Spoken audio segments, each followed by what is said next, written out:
ਦੇ ਇਸ ਹਿੱਸੇ ਦੇ ਵਿੱਚ ਗੱਲਬਾਤ ਕਰਨ ਵਾਸਤੇ ਸਾਡੇ ਖਾਸ ਮਹਿਮਾਨ ਪ੍ਰੋਗਰਾਮ ਦੇ ਵਿੱਚ ਸ਼ਾਮਿਲ ਹੋ ਚੁੱਕੇ ਨੇ ਨੇਥਨ ਕਲਨ। ਇਹਨਾਂ ਦੇ ਬਾਰੇ ਦੱਸ ਦਈਏ ਕਿ ਐਕਸ ਐਮਪੀ ਨੇ, ਐਕਸ ਮਿਨਿਸਟਰ ਨੇ ਤੇ ਜਿਹੜੀ ਅੱਜ BC ਅਲਬਰਟਾ ਪਾਈਪਲਾਈਨ ਦੇ ਬਾਬਤ ਸਾਡੇ ਨਾਲ ਗੱਲਬਾਤ ਕਰਨ ਲਈ ਜੁੜੇ ਨੇ। ਆਓ ਫਿਰ ਉਹਨਾਂ ਦਾ ਸਵਾਗਤ ਕਰੀਏ। Nathan, welcome to Radio Swift. Good morning. Thank you. Nathan, we would like to know your thoughts on Prime Minister Carney meeting with Alberta's Premier Daniel Smith. What do you think about that? I always think it's good for the Prime Minister to meet with leaders.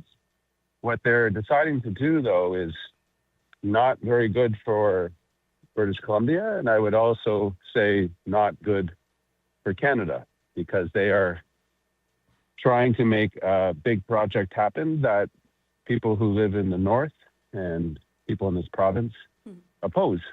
And that's not a good thing, because it will threaten many, many other projects that are real and important for our economy. So our expert, Ginny Sims, she has a few questions for you as well. Good morning, Nathan. Good morning, Ginny. Yeah, long time no see. I was hoping you would be in the studio, but we will take you on the phone. In the studio, we would go for coffee after, but not today. No, not today. Nathan, what do you think of our Premier of BC being excluded from the discussions that have been held over a pipeline that is going to cross our province? It makes no sense. It will be, Jimmy, like two neighbors on either side of you deciding to tear up your backyard. And then they make an announcement to everyone saying, we're going to put a new parking lot in Ginny's backyard, and not talking to you at all and saying, don't worry, later we'll get Ginny's support because we really need this parking lot.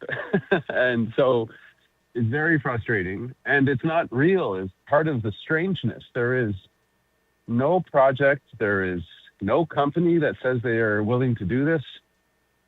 And so it feels very political. It feels like the Premier in Alberta wants to say, look at me, I'm going to get another pipeline.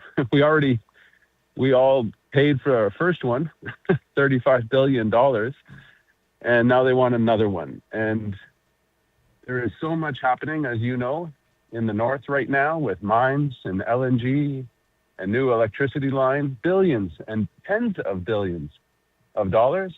And I really do think if they try to push this oil, which the north does not want, it will threaten everything else because support will go away. Nathan, you've lived in the north for a very long time. You've been their elected MP, elected MLA.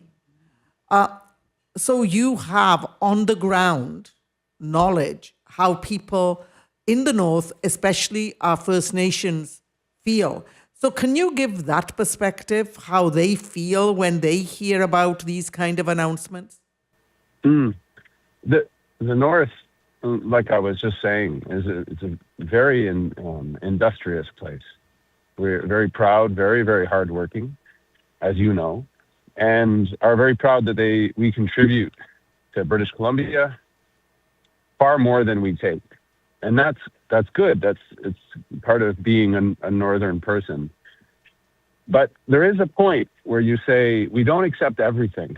There are some things that are so dangerous that we won't accept. And oil from Alberta in this form is so dangerous because you cannot clean it up. The rivers and the salmon in northern BC are the basis of our economy and the basis of our culture. And you should not threaten it. I won't speak for First Nations, but what they have said publicly, coastal First Nations and many, many of the nations along the route, is that they will lay down in front of this. This just won't happen.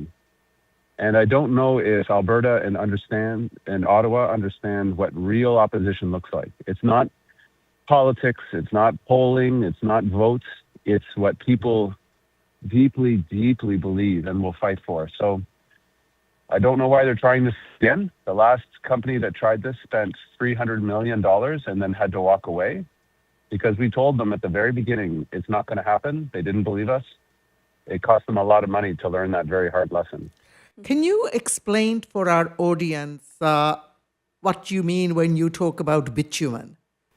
Yes, it's a good question. So what's being proposed to put into a pipeline is not normal oil like you would get from the store or gasoline you would put in your car.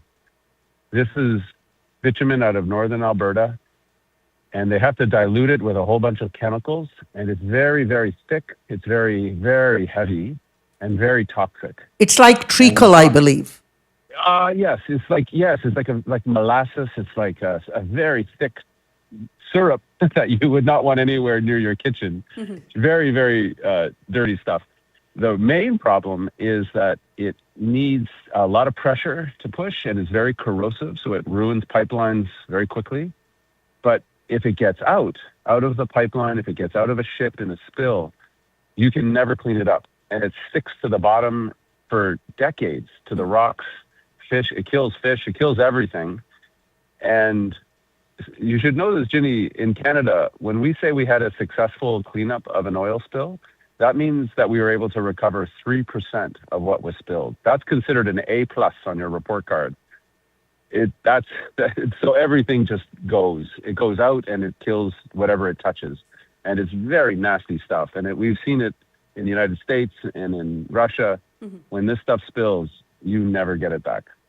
Nathan, my question to you is, from your expertise, what do you think about this project? Because we are in it. We can't take a step forward, and it's not even possible to take a step backward as well. So what's the future of Alberta-BC pipeline project? I don't think there is a future for this project. I really don't. I don't see any company. Premier Smith in June of this year said a company would step forward in a couple of weeks, she said. That was June. Then she said it was Ottawa's fault, and if Ottawa changed the laws, then companies would step forward. The only people who have put money into this, $14 million, is the government of Alberta to walk around and hire consultants. To build a project like this, at least $30 billion. And like I said earlier, Canada, the Canadian taxpayers, already bought one pipeline for Alberta. Here's an interesting thing for your listeners. There is a pipeline, of course, right, to Vancouver.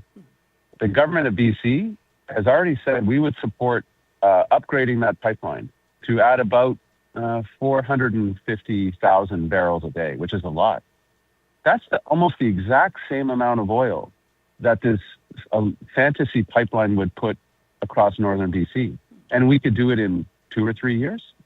And we could do it for a fraction of the cost.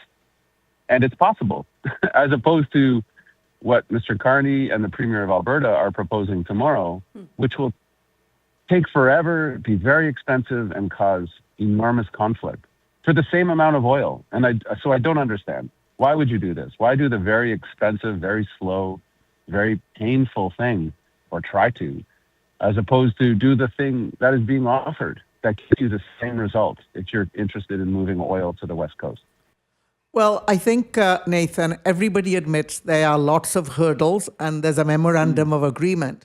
One question I'm going to ask you, because you've been dealing with this area and with pipelines and protecting the North for a long, long time, is why are we making the same mistakes we made during NAFTA when we started to ship out our raw materials to the States or China, and then we bring them back and we buy them at a higher price?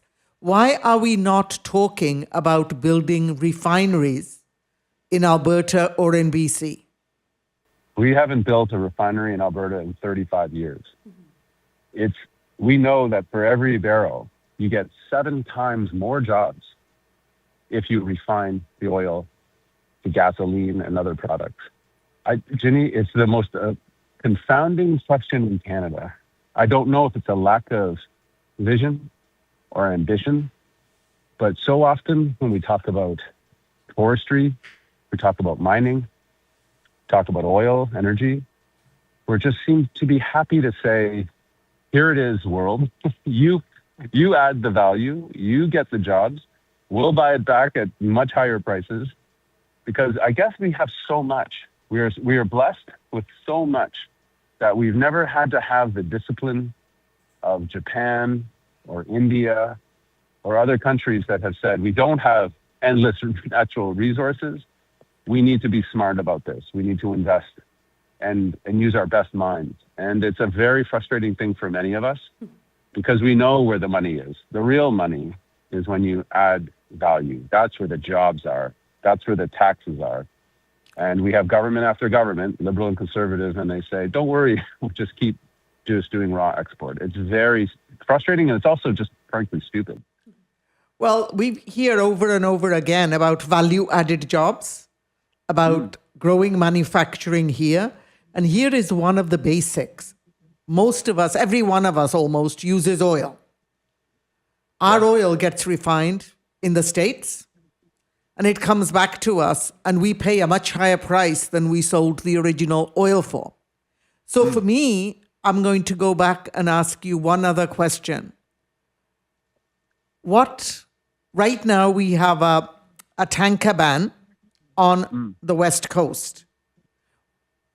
Can the federal government unilaterally remove that tanker ban, and what impact will that have on the First Nations? They can try. They will end up in court.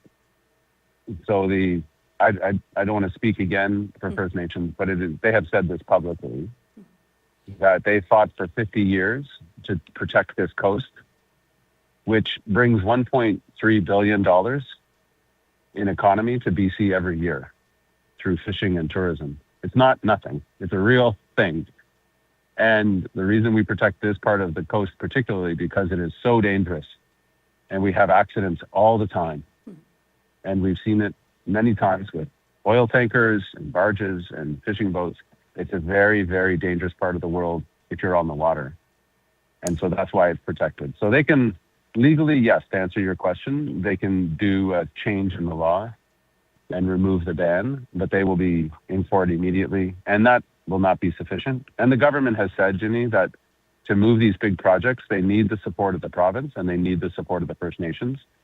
So the Prime Minister and Alberta tomorrow will say something, but they will not have met that condition. And I can't imagine how they ever will meet that condition to get the support of BC and First Nations.